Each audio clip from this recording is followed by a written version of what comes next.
This continent has suffered so much and continues to suffer because of imperialists. These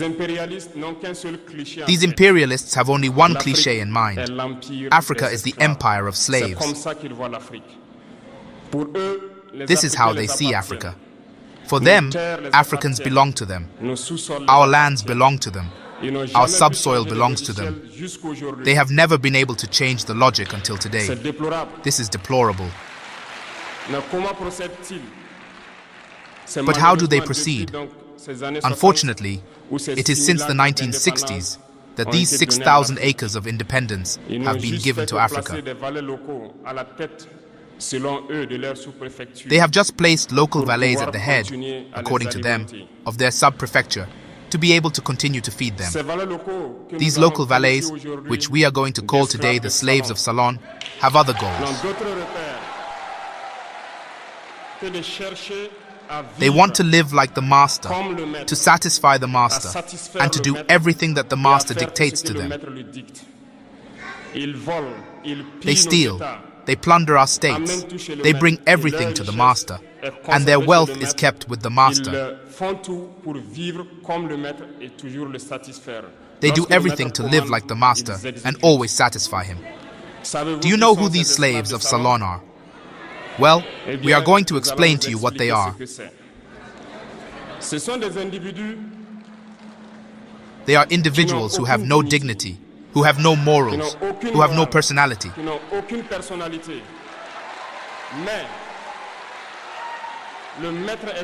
But the master slave has always known how to identify these individuals. They are always ready to betray their brother, to satisfy the master.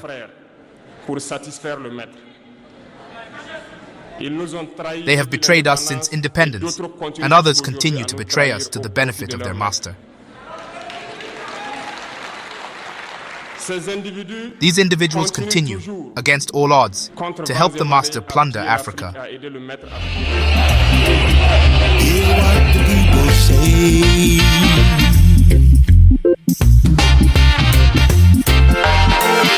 The people of Burkina Faso, the people of Burkina Faso, making change for tomorrow.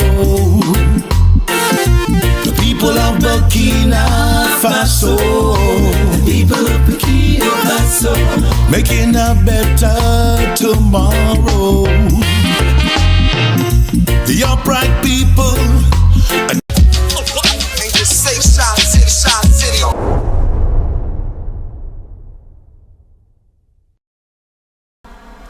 Greetings everyone, my name is Giziribtah and I would like to welcome you to another episode of the Sunnyside podcast. This is episode number 36 and it is a power-packed episode, so do not turn away. If you are anywhere on this planet and you're not under a rock, you have certainly had to have heard about the revolution that is happening on the continent of Africa amongst the Sahelian region that's taking place in Burkina Faso, Mali, Niger. This is a band of countries that have decided to take back their resources, take back their power, their land, and put themselves under their own guidance, under their own leadership, under their own systems and structures that they know that have been so successful for thousands and thousands of years, and now they're getting a chance to re-engage those processes.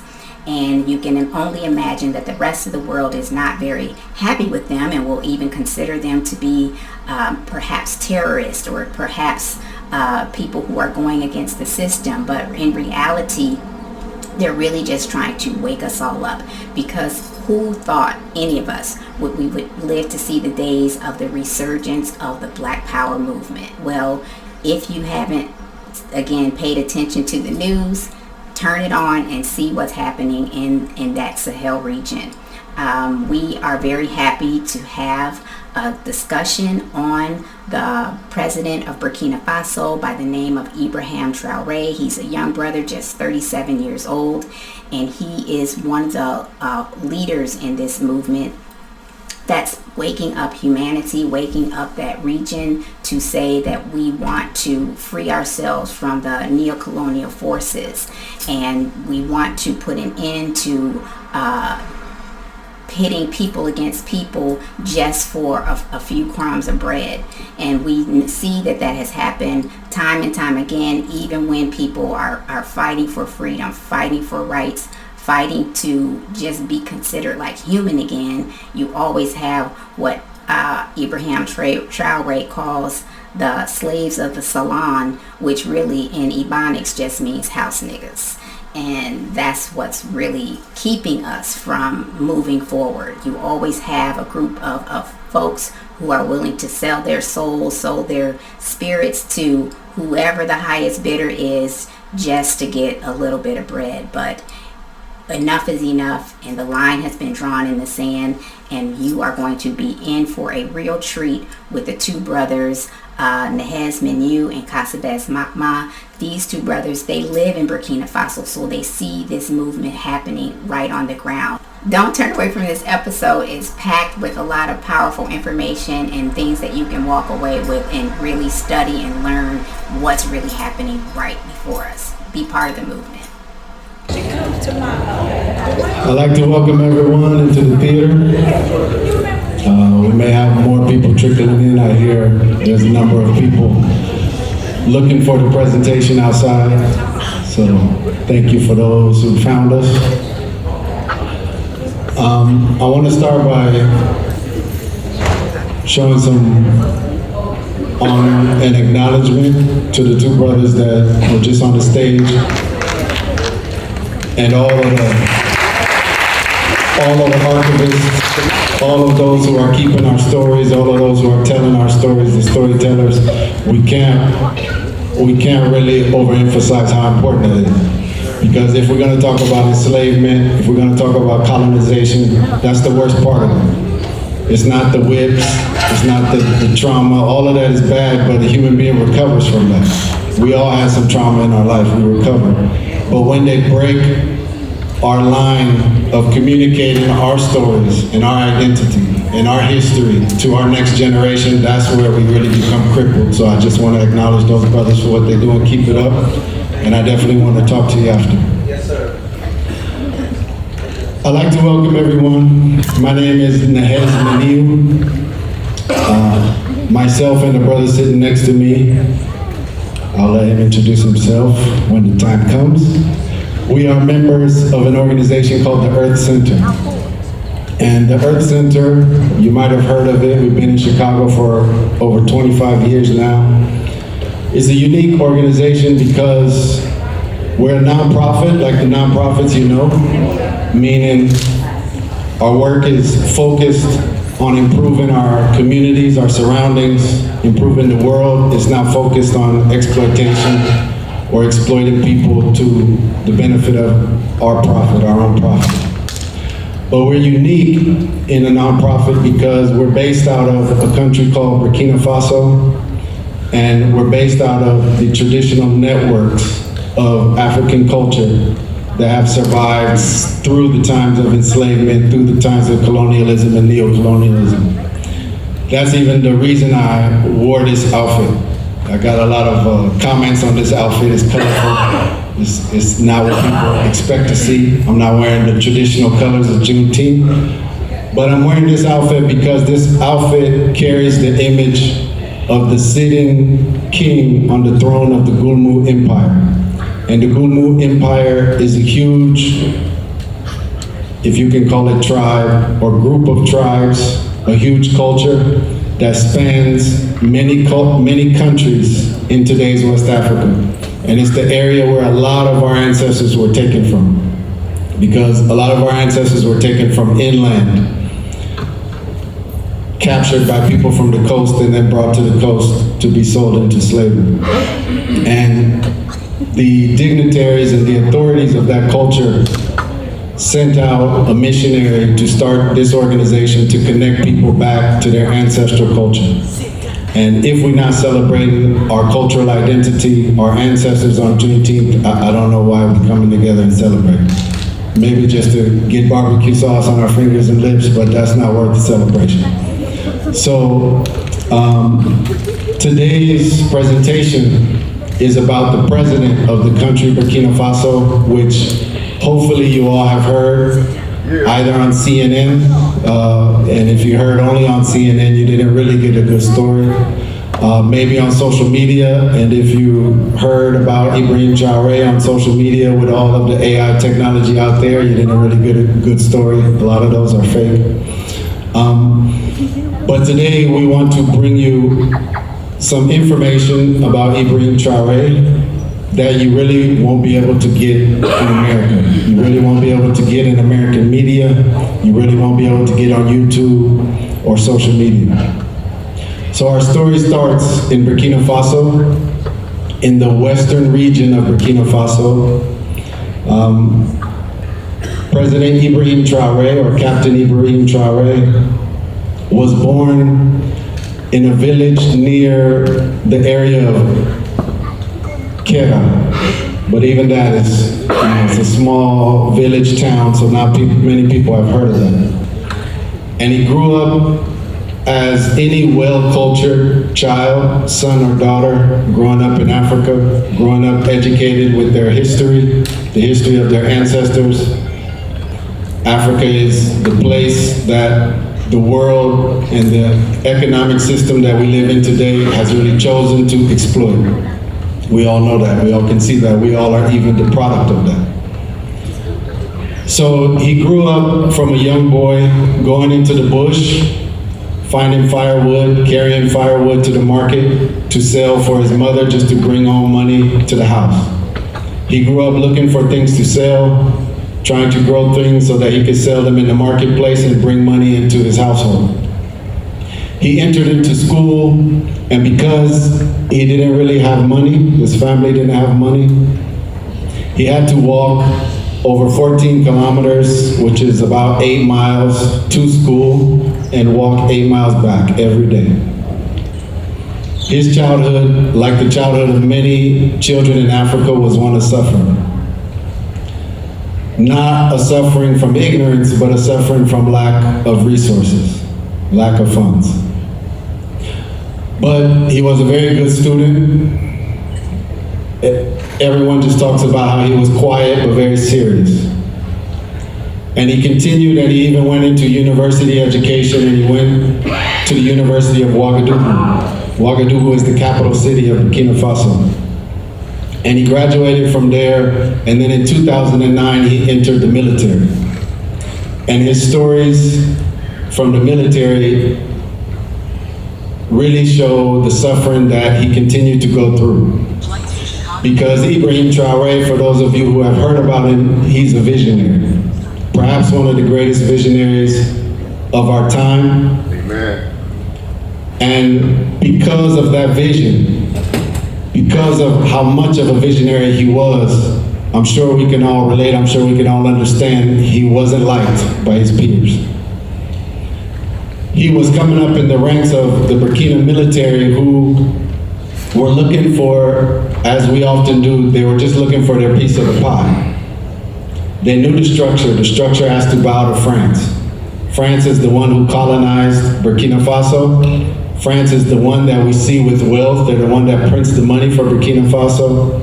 And so his higher-ups in the military were all in submission to France. But his vision didn't agree with that.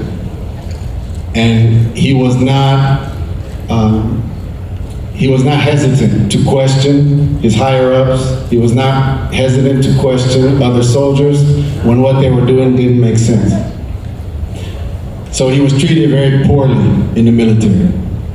The unit he was a part of was even starved out. They wouldn't give them the food, the resources that they give the military to share amongst his members, those who are fighting to protect the country. And he would have to go beg for resources, and those little resources he would get, he would just share with his unit. He wouldn't even eat himself. This is the military career that he had. When he was sent on mission to the north side of the country, where there's a lot of terrorism, and we're going to get into the history of that terrorism in a moment, he really began to see how much corruption was affecting his country.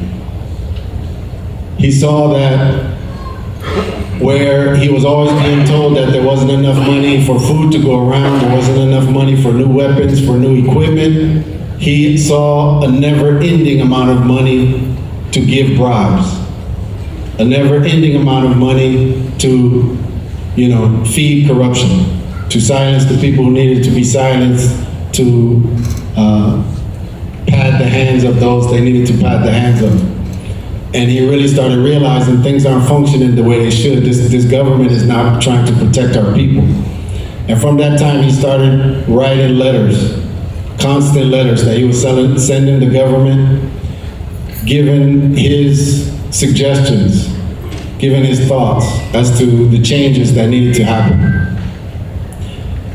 Him and his unit did that for a while until about 2020. They realized that nothing was going to change, and they organized a coup d'etat, an overthrow of the government by the military.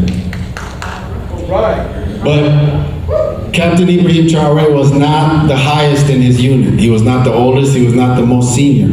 So when they were successful in that coup d'etat, he didn't take the presidency. He made sure it was given, as it should be logically, to the one who had the highest rank. And that was President Damiba, Captain Damiba, who ran the country for a while. But once President Damiba, or Captain Damiba, got into the seat of president, Traore watched as he too started to be corrupted by France. He started to see the relationship that he was having with France, and he saw that whatever they were talking about, whatever their unit had been planning, the philosophies they were bringing, the ideas that, hey, we are human beings too. We have ancestors, we have a culture, we even have a culture that has been linked to this entire globe. Why do we think we're not intelligent enough to run our own country, to take care of our own resources, to defend our own people? Why are we relying on France? But he saw Damiba start to stray from that. And so he wrote a letter to Damiba, and he tried to pull his coattails, saying, you're straying. What's going on? You're straying from the mission. You're straying from our agreements. And after 2 months of not receiving any correspondence back from Damiba, he then organized another coup to take the power from his brother, who it looked like had got deterred and got corrupted. Since that time, President Traore has sat as the president of Burkina Faso, and many accomplishments have followed. But to even understand the accomplishments, we have to really understand the political climate that he was entering, and the political climate, the history of that climate. To really even understand that, there are many things we need to understand, things like the Berlin Conference, things like the movement of Sankara at the time of the independence of the country of Burkina Faso, which changed the name from Upper Volta to Burkina Faso. But we only have a 45-minute presentation today, we can't go into all of that. But I'm glad that you all are with me. I'm glad to feel the spirit of revolution in here amongst you all on this important day for our blood over here. So to go into that history of the political climate there, I'm going to pass the floor to my brother Kasabez Maakmaah. Thank you.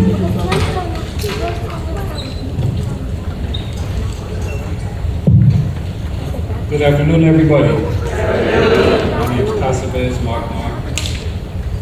Yeah, can everyone hear me? Okay, all right. Okay, so before we get into a little bit more of the historical context of what's happening now in Burkina Faso, I just want to ask, raise your hand if you know where Burkina Faso is. Okay, so Burkina Faso is just north of the coastal countries, Ghana, Ivory Coast, Togo, Benin, just south of Mali, east of Senegal. These are countries that more people have heard of. Northeast of Liberia, Sierra Leone. Burkina Faso used to be called Upper Volta, which is basically to say that it's a land in the upper part of a river called Volta, which is almost to say like a country without a name. In 1984, or was it 1983? I think 1983, Captain Thomas Sankara led a revolution and took his country took his country back from those puppets of France who had been running the country since independence in 1960. In a short time, he led a popular revolution to do agricultural reforms, cut dependence on foreign aid, and make sure that the country was in the hands of the people instead of the hands of those who were just coming to exploit the people like they had been for the last 100, 200 years. For those who know, Captain Sankara had a saying. Who knows the saying? Who knows Captain Sankara's motto that he always used to end his speeches? La patria de mort. Somebody knows it. Motherland or death, we will win. We will get back to that. But because France was not happy with what he was doing, and because he was vocal on the world stage, calling out the corruption of colonialism and those other leaders who were still trying to follow the puppet master's lead. As we all know, there were many leaders across Africa, just like there were in the United States and across the world in the 60s and 70s who fought for revolution and died fighting, died standing for their people. Those who came up after, many of them were just ready to sell out. Those who wanted leadership, they didn't want to be leaders because they wanted to help their people. They wanted to be leaders because of the money, the resources, whatever it is that they could gain. So in the 80s, to have a leader like Sankara was a big breath of fresh air for Africans and diasporans, Black diasporans across the world. Of course, that didn't sit well with France, who still needed to exploit Africa for its resources. Therefore, even they went as far as recruiting his right-hand man, Blaise Compaoré, to assassinate him, and he took over the country for 27 years. So, 1987. 1988 is the year that Ibrahim Traore is born. Okay, so this is the context he's born in, right after the assassination of the hero of Burkina Faso, the one who changed the name to be Burkina Faso, which means land of upright people, which comes from their actual language. Almost 6 months to the day after the assassination, Ibrahim Traore was born. Yes. So, this is the context he's growing up in a country controlled by the one who assassinated this leader, Sankara. Now, in that time period, I'm going to kind of weave in some other things. There was a leader in Libya to the northeast. You guys know where Egypt is. Right west of Egypt is Libya on the Mediterranean coast. It's more of an Arab country, but still in Africa. And Muammar Gaddafi became a champion for Africa as well. He was a champion on many levels.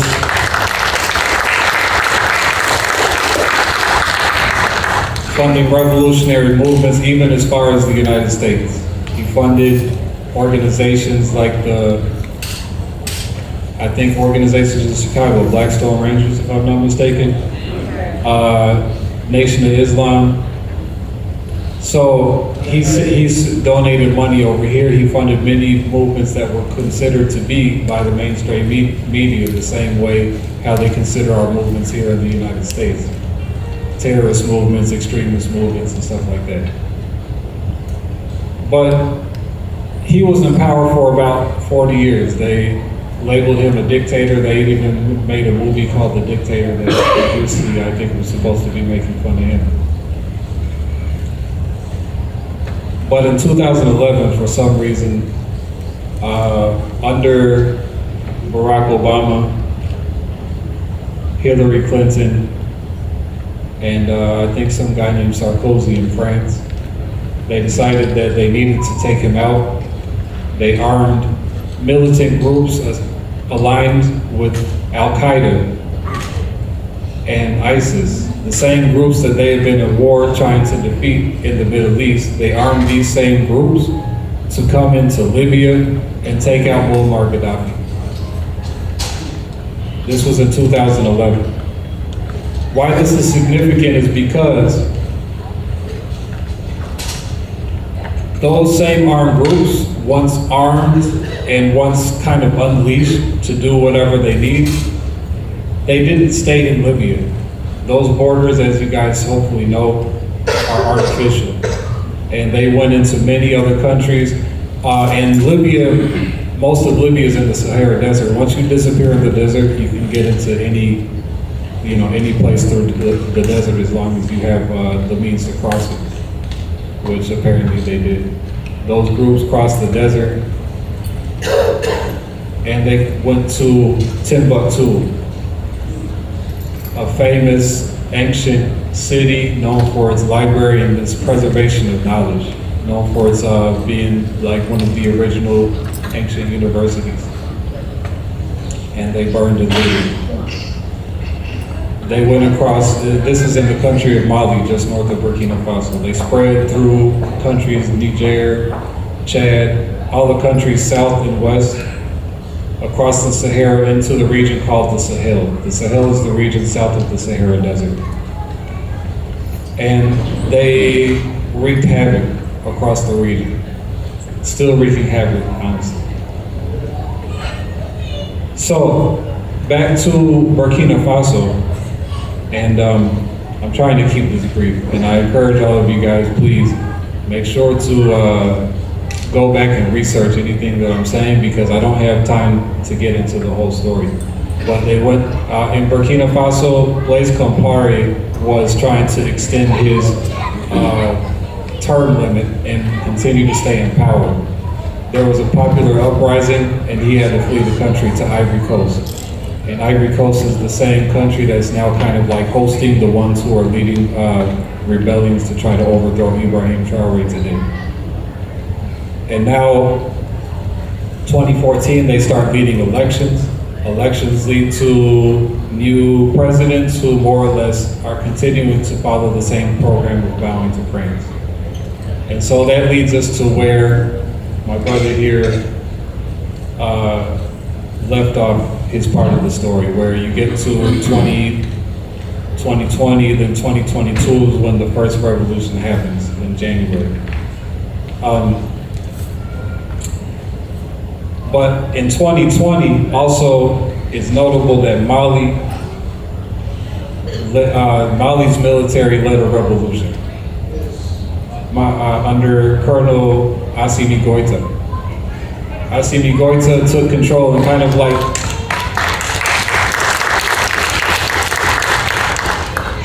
Traore, he didn't try to take control of the country at first. He tried to give it to another leader who proved maybe incapable, maybe unwilling, or maybe bought out. Who knows, whatever reason he ended up having to take control of the country. He's still the president today. 2022, President Meniooh takes control of Burkina Faso, and then Traore has to take control from him. 2023. And there's other revolutions also happening, notably, who was it, Doumbouya in Guinea, led another coup d'etat there. Then in 2023, in Niger, which is also borders Burkina Faso and Mali, there was another coup d'etat. Now at this point, it's a movement, it's kind of sweeping the landscape of Africa, West Africa in particular. And of course the other leaders who are still loyal to France or England or their colonial masters are starting to panic. And they're wondering, what are we gonna do? And so there's a group of them called ECOWAS, Economic Community of West African States. And they got together and said, what are we going to do about this? And now Niger is under control, and France really wants Niger because they supply a large amount of uranium to them. Now, this leads them to call a meeting and they say, okay, we're gonna give them a deadline. You guys need to restore control of the president. Restore control of the country to the president, the elected president. Restore democracy to Niger, or we're gonna invade with our military. And then Assimi Goïta of Mali, Ibrahim Traore of Burkina Faso say, you guys do that, you guys are going to be fighting us too. And because of that, they backed up. And then after that, the three countries got together and they formed what's called the Alliance of Sahel States, or the AES. Which you can see, the flag here, this is their flag. And they also now have a passport. But at this point, I'm gonna, there's so much I can say. Once I get into this topic, I'm passionate about it. I want to keep talking, but we only have so much time. I'm gonna pass it back to my brother here, and he's gonna bring us to the present.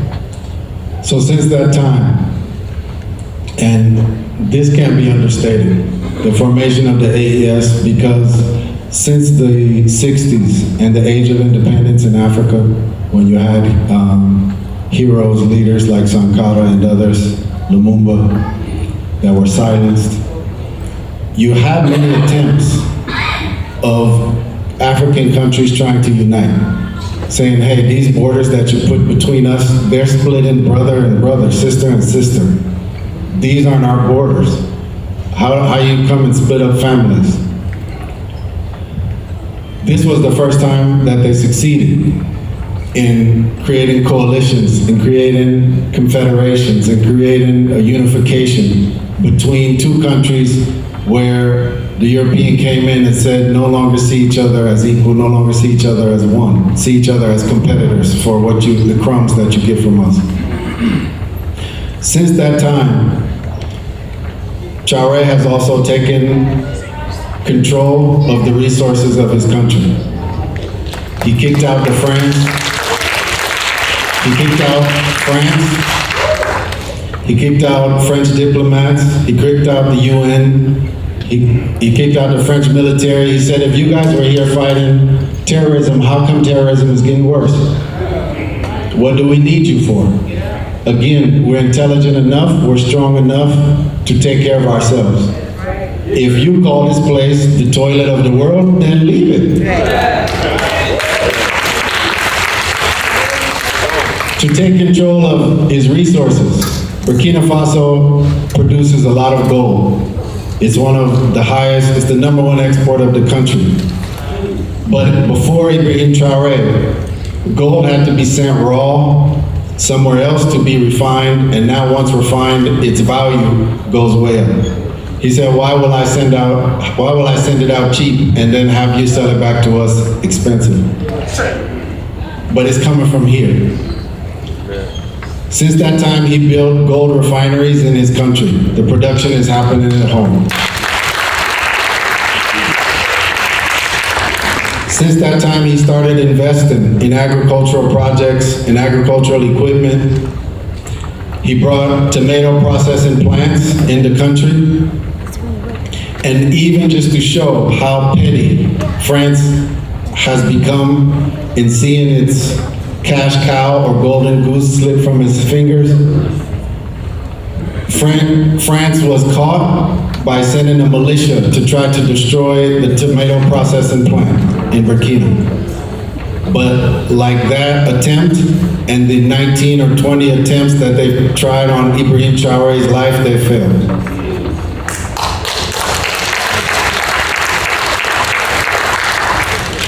The story of Traoré is now across the whole world.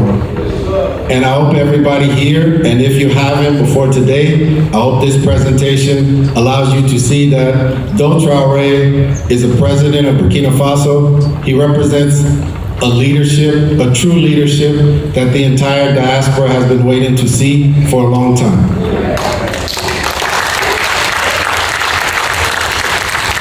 And he's doing that leadership by standing on the shoulders of those who came before him. He's following the direction of the Sankara movement that came before him, motherland or death, we will win. The point there that a lot of people don't understand, because that motto is not just about words. That motto is about, we will stand on our cultural identity and who we are, or we will die. It's better we die. I'd rather be a child of the motherland, if not, then take me. Because he said, and he said many times in many speeches, I'm not a politician. This is not politics. This is revolution. And you see that he's not making decisions as a politician. He saw Damiba start making decisions as a politician. He's not. That's why he had to get him out of the way. You're not following the agreements. He saw many before him and many around him in the African Union functioning like politicians. He said, you guys, we formed this union to help each other, but we're not getting help. Everybody's watching us succumb to terrorism. France is here, UN is here, AU is giving speeches, but nothing is changing for us. He even saw while he was in the military that they would even, in fighting terrorism, end up fighting their own ex-military soldiers because the country didn't take care of them after protecting the country.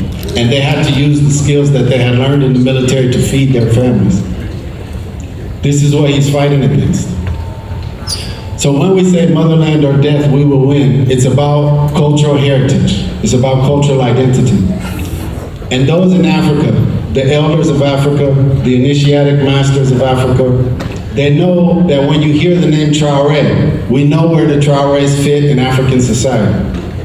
Traoré is a name, like many African names, that has been mutated. White man couldn't say it, so they changed it. The original name is Tarawele. Tarawele. And the meaning of Tarawele, deep in the traditions, even a lot of people who carry the name Traoré don't know the true meaning. The meaning of that name means the one you call to go and fight. This is your leader now of the global diaspora. I hope you see that today. It has a deeper meaning, it has a spiritual meaning I won't go into today, but the deeper meaning comes from the patriarch of the family. The patriarch of the Tarawele was a warrior, but he was a warrior that you called to come and help you fight against the oppressor, against the invaders, but he's also carrying the traditions and he's a healer. So after he helps you fight, he's even has the knowledge to help heal you.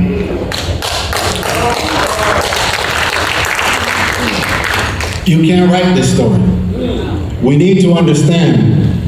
We have these days like Juneteenth, and hopefully we understand these days. Because Juneteenth is not a celebration of our individual freedom.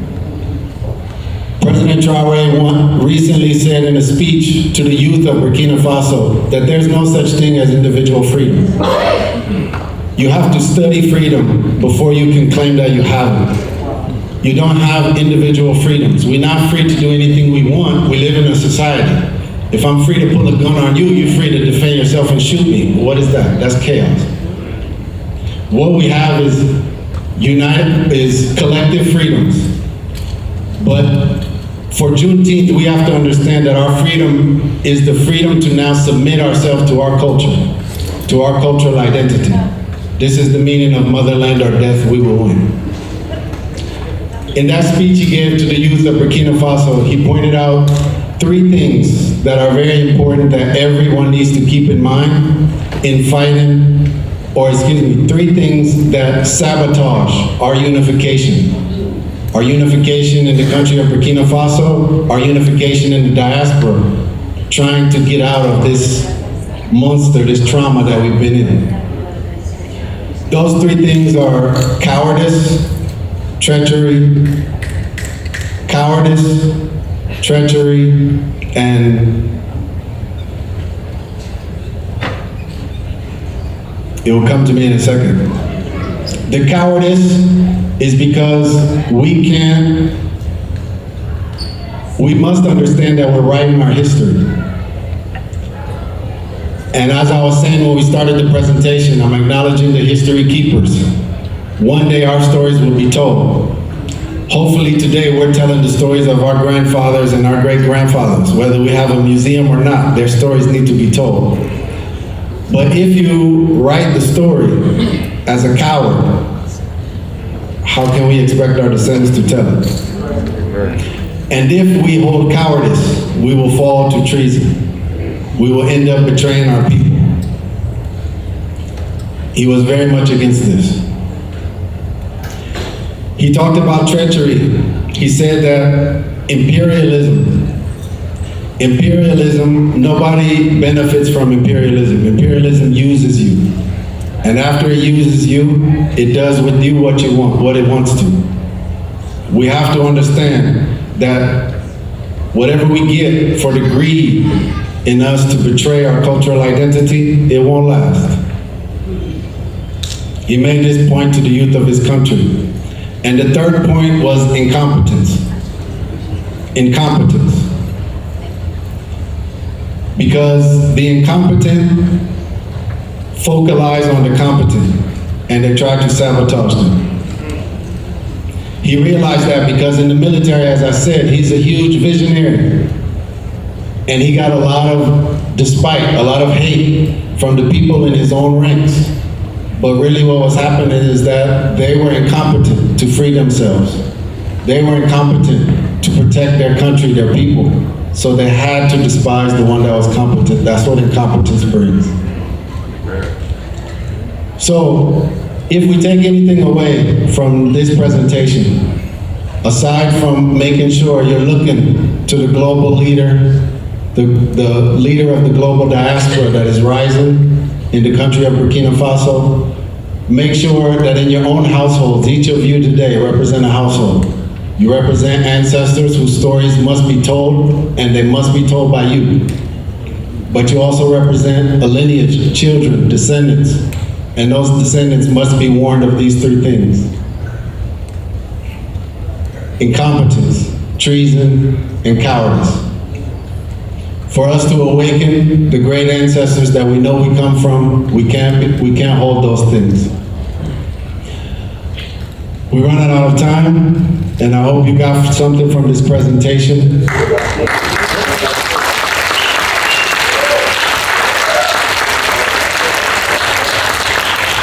I want to end this presentation by saying motherland or death, and I want you to repeat, we will win. We will win. Motherland or death. We will win. Motherland or death. We will win. Motherland or death. We will win. Thank you all. Enjoy your Juneteenth. We still got a couple minutes for some questions if any. Oh, yes. Make sure to leave a little bit of time.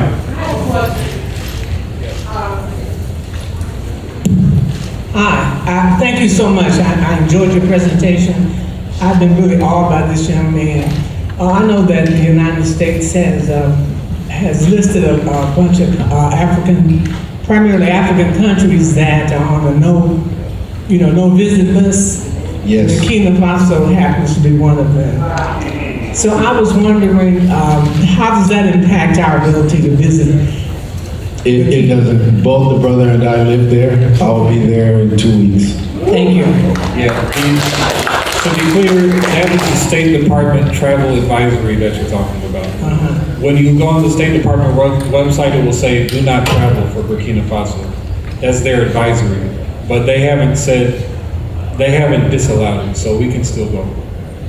The second question, this black general, you know what I'm talking about? We do.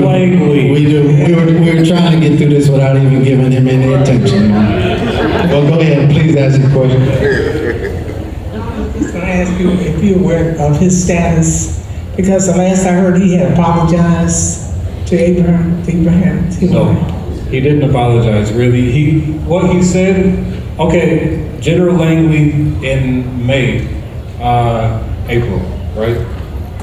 April, uncovered, or he made a statement that Ibrahim Traore and his government is just using the gold to protect their regime.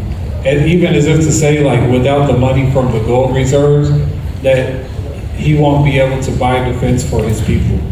But that's totally untrue. There's like, the country is like 99% behind him. If you don't count the traitors, everyone is behind him.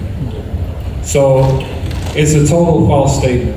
And he doesn't even take his full salary as a president. He doesn't take the standard salary as a president. He just takes his same salary that he would as a captain. And the money that he would added, you know, as a president, he uses that to invest in infrastructure and projects for the country, like agricultural equipment that he lets farmers use for free. True leadership. It's not political leadership. Thank you. Hope to see you there. So this likely, he like a typical American does, he was asked about this in Kenya when he went to Kenya recently, and then he didn't even address the substance of his claim about using gold to protect the junta. So who can call that an apology? He said, oh, we need to fight against terrorism, blah, blah, blah. But he didn't address what he said, so it's not an apology. Yes. Now that things are, well, we're reaching out, in other words, Burkina Faso is reaching out to people in Chicago. How do people in Chicago reach back? You know, communication or unity have to have two-way streets, so to speak. So how do we do that? How do we, in Chicago, like, we want to share ideas to send it back. You be aware of something that's going on, like the mercenary groups that they fighting. Yes. That the money, because ain't nobody doing that for rocks. Right. There's some money behind it. Yes. So let's say that we found out there were some people from Illinois that was funding the money to fund the mercenaries. Mm-hmm. And how did we share that information? Well, before I get to that particular example, it can't be understated, and even excuse me for leading a presentation on Juneteenth and not saying this, because if we're trying to celebrate freedom from enslavement and enslavement being over, the first logical, legitimate next step is trying to get home to see where my ancestors came from. And as we said, Burkina Faso is still open. The neighboring countries are still open to travelers. There's no better way than to get back and see it, because it's not even just the communication. You bringing the blood back home on the land is something very spiritual, more spiritual than anything you're going to do on this side of the world, because you're bringing the blood back home after the blood was ripped away. But there are also the organization that we're from, that I think you're referring to as the communication from Burkina Faso to here. That organization has a membership community. It's made up of members. And the membership community has members we have members that are soldiers fighting for Captain Ibrahim Traore right now. We have members that are staff in his presidential palace. And then we have members all over the diaspora, all of which are working to learn our ancestral traditions. We're tired of learning whatever the oppressor says we need to be successful. We're tired of learning what the oppressor wants to tell us about our history. How will you tell us about our history?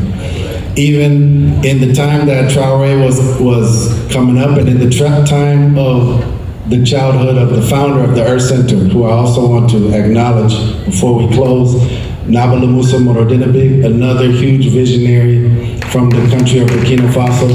Thank you.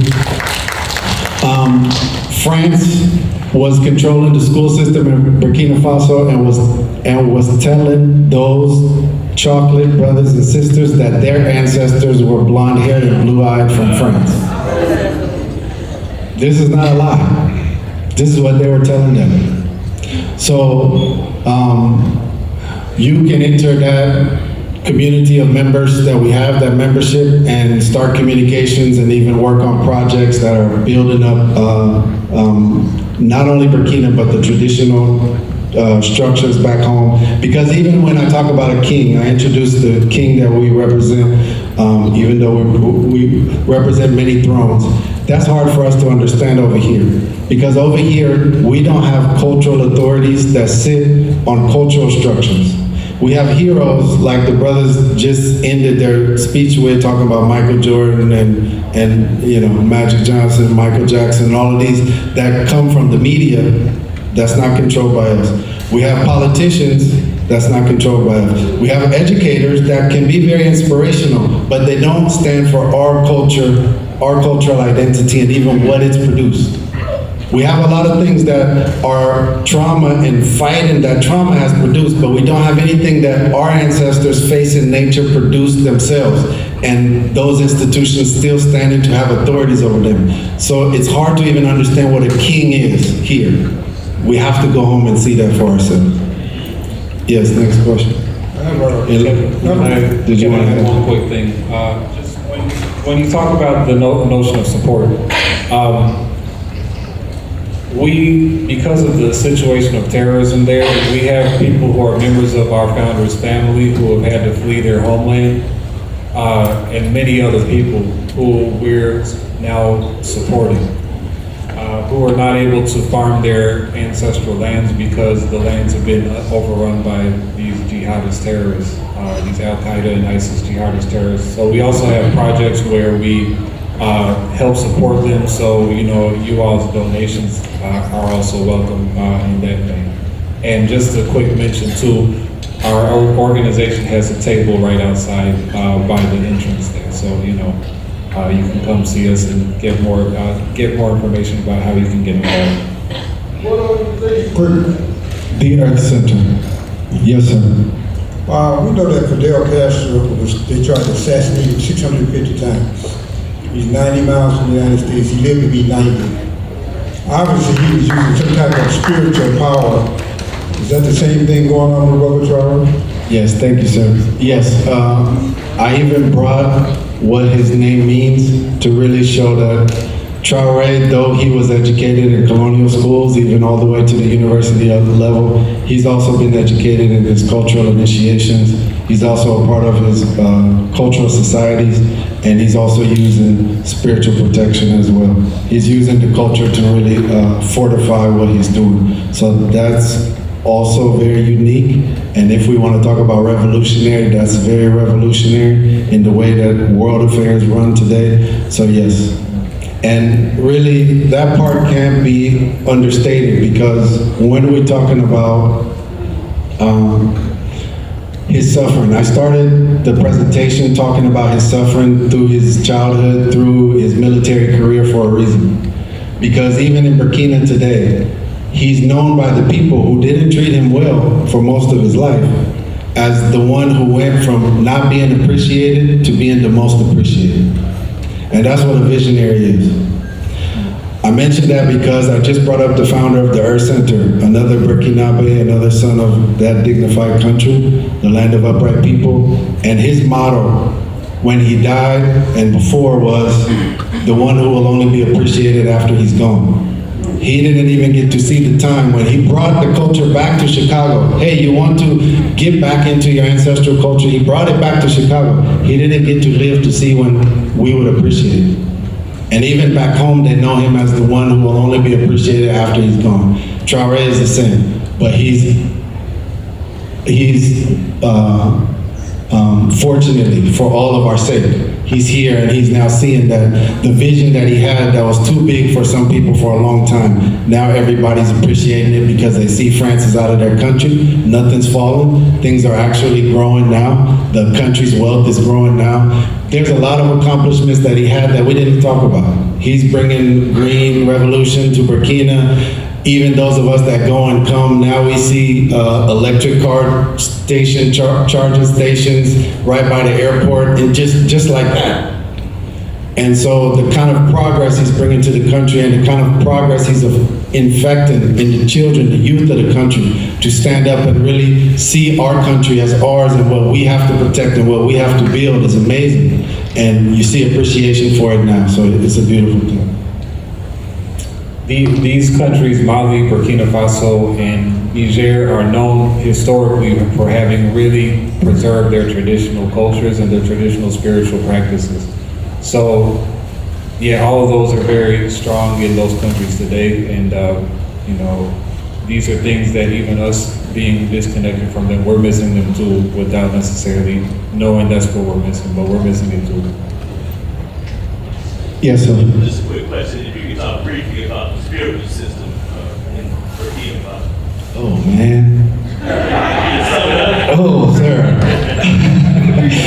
You're supposed to ask that. You're supposed to interrupt me at the beginning and ask that question. To sum it up, the spiritual system of Burkina Faso really can't be understood linked to that country. Because the spiritual system of Burkina Faso is really, Burkina Faso and Mali, he was just saying those countries are seen as very, doing very good and preserving their culture. To put it clearly, in Africa, the country of Burkina Faso and Mali are seen as the knowledge capitals of the world, of the continent. Because Timbuktu is in Mali, Burkina Faso is known for having the spiritual system that's been preserved since before the countries were around, since the time of the Nile Valley. So that's why when Master Nawa came over to Chicago, he was talking about he's teaching Kemetic philosophy, Kemetic spirituality. What he's really saying, and a lot of people misunderstood that, they're like, well, you black, how come you talking about ancient Egypt? What he's really saying is that when our cultural institutions were standing, and the Pharaoh was the king of all of our kings, that's where our spiritual system is preserved from. So that's really the spiritual system that we're talking about. But to go into it, I mean, it's a whole spiritual system. It's governing the whole world, and it took care of the world for millennia. So it's a whole nother conversation. Yeah. But one other thing, you know, that's the thing too that everybody should understand, that when Traore gives his speeches to his people in Burkina, he's talking about we're fighting enslavement. That's what we're fighting. And we have to relate to that over here. And maybe we sit over here and we think they weren't enslaved because they didn't deal with chains and whips in the same way and plantations in the same way we have, but colonialism enslaved all of us, and even emancipation from slavery changed the type of enslavement all of us went into. And that's what he's fighting. And him fighting it over there, the successes he has, we can copy over here. The successes he has over there are our successes over here, and we must see that solidarity. So, thank you.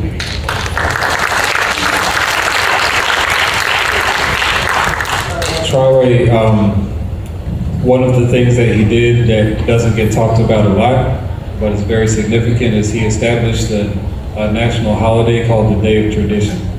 So that Day of Tradition is where any traditionalist can get together and display their abilities.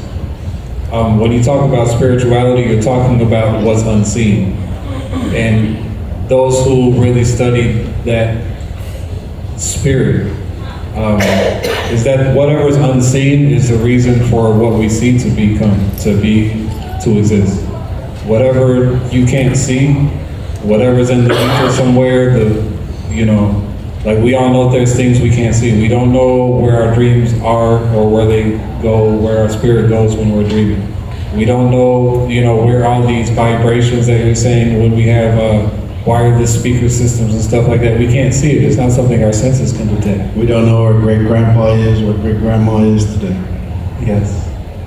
But they exist. And by becoming aware of those things, you have to investigate. And traditional societies have done that for thousands, tens of thousands of years. I mean, being modest, tens of thousands. And so with that level of knowledge, it's impossible for these relatively new so-called Western societies to then come and become authorities on spiritual knowledge. So what they have to do is hide it from you and say, hey, it's just a matter of belief. Believe whatever you want. We all believe that, we all believe in the same thing, or it's not, it doesn't matter, because, the main thing is that you come back to me and build my world. So believe whatever you want as long as it doesn't take you away from that. But traditional spirituality is a system where every day, day in and day out, it has to be guided by the spiritual side. There's certain things that you'll do or you don't do on certain days, and that takes control away from the system that just wants to make you be able to work whenever they want you to work. So to be able to go and look into that, that's what we call like the mystery system. It's something that takes years and decades to really like try to understand. So it's not something we can summarize, but to say a bit about it is just to say that knowledge of the unseen is a real thing that's been researched and understood for a long time, and our ancestral cultures have that still till today. So it's worth looking into and trying to find out more about. Is there another question? Yeah. If they're not going to keep this on 5 minutes. Oh, okay. After, yeah, it'll be short. I was going to say, I really love when brothers rise up like this and empower culture. In 2016, I had the ability to go over to Burkina Faso, but I turned it down because I was hearing about all the uprising and things that was going on around that time.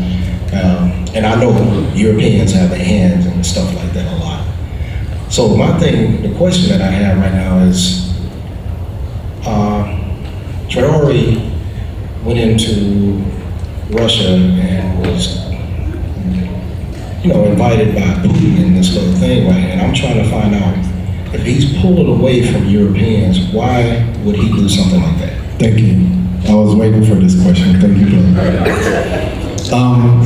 Like I was saying earlier, there's a lot of accomplishments that we don't have time to really talk about.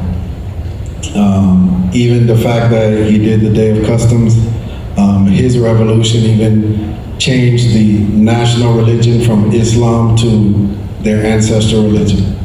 He even removed France as the official language of the country and made it the languages that come from there, but France and English will be the languages of commerce. Another great success, or let me say accomplishment, or let me say proof of his intelligence is in his foreign policy.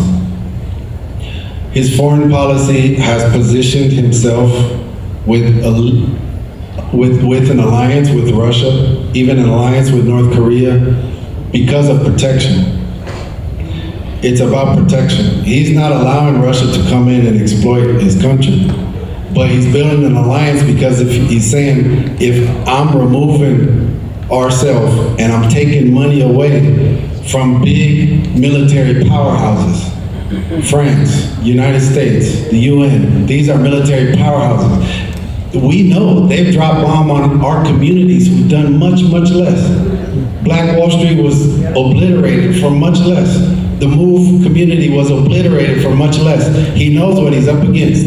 He can't do that if he doesn't at least have an ally with somebody who at least they will think twice about just going and starting a war with. Russia is unique in Europe, not because they never enslaved or colonized Africa. That's up for debate. Maybe they wanted to, they just failed, I don't know. But they're unique in Europe because they value culture there. And I know how Russia is painted in the American media, but you should remember how you painted in the American media. But Russia values culture different from most other European powers that are ready to throw away ancestral culture for success of today. And America's ready to do that. Look, it made sure to obliterate any culture that was here. France is doing that. The countries that have colonized the world, that's what their game has been. We need to remove your identity and give you a new one. Russia is standing different from any other one, so it's a smart ally. Now, of course, we will have to watch and see. We have to make sure that he's not allowing them to come and exploit. But for him to build that alliance really should be seen more as a strategy for defending what he's trying to build. Thank you, brother.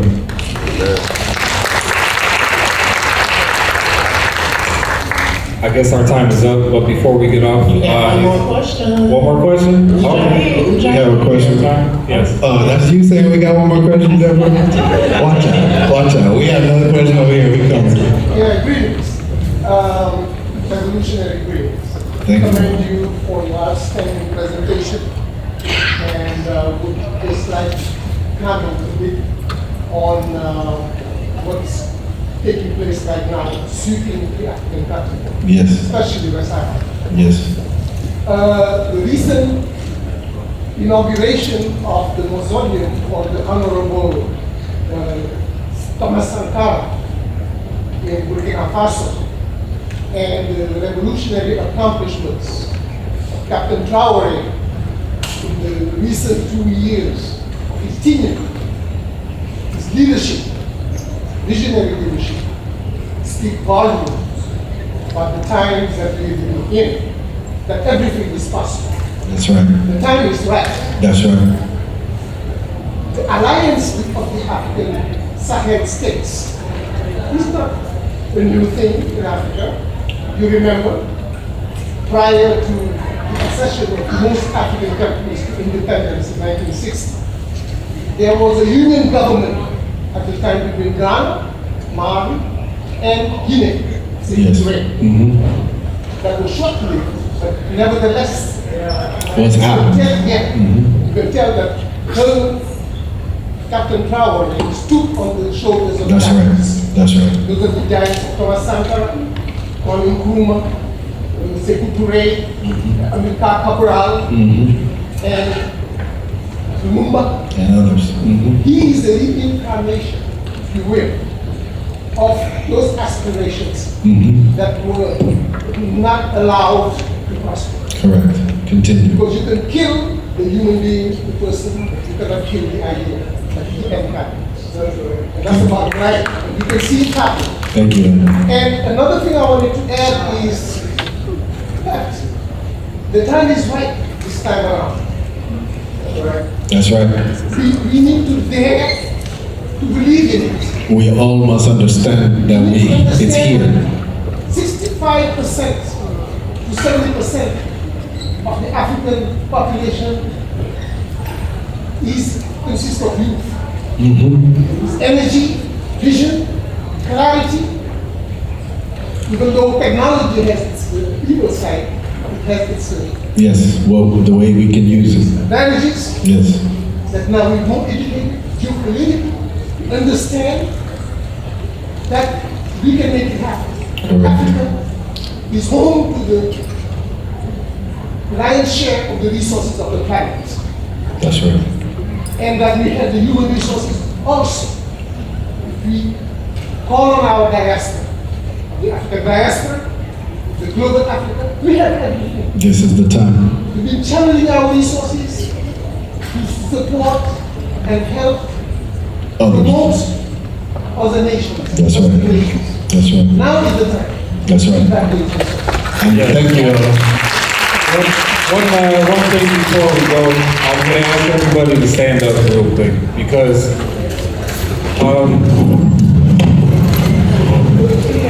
I'm going to ask everybody to stand up. Anybody who I'm waiting to ask my question. Oh, okay. Yeah, now you got everybody standing for a question. I hope it's good there. Go ahead. Okay, so I know that the priests in Africa, they do a reading to determine the what's going on across the entire globe for the next year, 5 years. They know what's going to happen. Yes. So my question is, for this, I'm terming the global spiritual revolution through the brother Ibrahim Traore. Do you think it'll trickle down to the gangs in North and South? Everything has to change. And the brother just said it, the time is now. So they can make a change for the next And it's been prophesied long. We didn't want to bring those kind of things because, you know, you start talking about prophecy, you start talking about spirituality. The only way people will understand that is religion. But in Africa, it's seen very different. Africans can have their religion, they go to do socially, but when they really get into problems, they know what they do with grandpa. They know what they do with grandma. That's what cultural identity is. Here, the cultural identity has been taken away, so we merge religion with that, but it's not the same thing at all. Even now, you see a lot of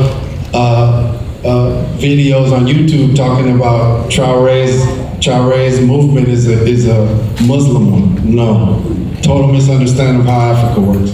He's standing in his cultural traditions. So for a long time, the elders have talked about this year particularly. We're about to the African calendar, the African New Year, and I suggest everybody go and look on our table. We have the traditional African calendar that has been preserved since the time of the pharaohs. This year that we are entering, September, that's when the new year is for Africa. That was a time when, at that time, now traditions are standing and ruling again. And you see that with Traoré. Like the elder just said, the time is now. If everybody's thinking they're studying the independence movement and the black movements, that's great, learn from it. But learn it to apply it today, because the opportunity is now. The opportunity is today. If we know we've been suffering, I brought the suffering of Traoré's childhood because we know what suffering looks like. But we have to be finished with suffering for other people. Now it's time to suffer and gain from it. That's what Traoré's life is. He suffered through the not having appreciation, but today everybody appreciates him because that suffering paid off. That's the kind of suffering we want to give. We don't need to be afraid of suffering and go hide under the idea of freedom. No, we want to suffer for something that pays off for us and our children and their children. And that's where we end today, but we have to seize the opportunity. So definitely, it's been foreseen. Gangs will change. Gangs will change. Exactly. There was a question about Mr. Langley, General Langley, and I'm bringing it back up because he had to kind of walk back what he said and actually had to be confronted about what he said in Africa when he went back. Because people around the world, when they heard what he said in front of Congress, stood up, took to the streets and said, we're standing behind Captain Traoré. So we need to make sure to continue to make our voices heard, because this fight isn't over. This is just beginning. So we need to continue to work together and to make our voices heard and keep our ears attentive to anything we might hear, so we can stand up where we need to stand in the right time and space. So I'm just going to ask everyone to say one more time before we get out of here, if you feel your blood moving because of what's going on with Captain Traoré, say it would be motherland or death. We will win. Motherland or death. We will win. Motherland or death. We will win. Thank you, everybody.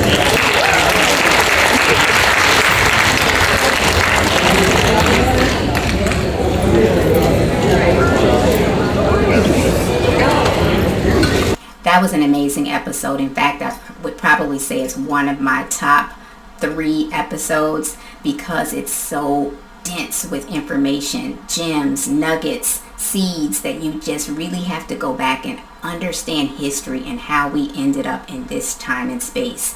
And we encourage you and hope that this has sparked your revolutionary spirit. The one that we thought we probably would never see, it's giving us all an opportunity to be part of a solution. If you would like more information of how you can get involved and be part of this movement, be part of the solution and not part of the problem, find out about our Jihadists membership. The membership is a globalized platform that brings people together to talk about the real problems that are facing humanity, because our problems are not isolated here in Chicago. They're not isolated in the United States. The problems that we are dealing with are global problems, and we have global solutions and things that can really help humanity reclaim our dignity. So please look into the membership. It's down at the bottom of the screen, and see how you can get involved and join a group of dynamic people who are really making a change. Life can be so sweet on the sunny side of the street.